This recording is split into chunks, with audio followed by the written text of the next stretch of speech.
For 50 years, he was the voice of morning radio in Toronto. Wally Crouter died overnight at the age of 92. His popularity was unparalleled. He was a comfort to generations of radio listeners. Here's CTV's Janice Golding. When I came to CFRB and they said, "What are we going to do with this guy?" I said, "Give him the morning show." Nobody else wanted to get up. And that is how Wally Crouter began his legendary career, a career unparalleled in Canadian radio history. And give a listen to Wally. 50 years on the CFRB morning show, 50 years at the top. They didn't have the internet, they didn't watch morning news on television, it was just radio.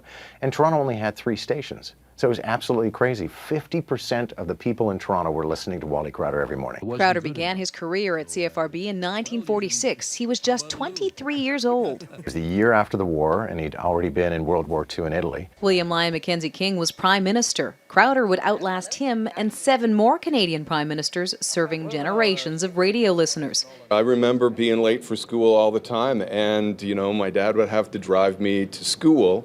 And I would be in the car, and my dad would always have Wally Crouter and Bill Stevenson on. His popularity immense, his sway unimaginable. One day, Wally came on the air and very briefly talked about how beautiful the latest Cadillac was.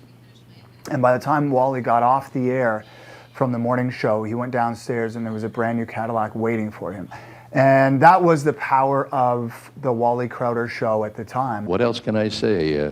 A man never had it as lucky as I have had it. 20 years ago, 1,000 people showed up for his last broadcast, and today, thousands more are mourning Crowder's death.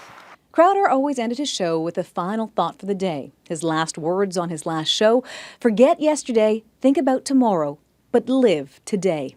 Thank you, thank you." Wally Crouter died peacefully, surrounded by family at Sunnybrook Hospital. Janice Golding, CTV News.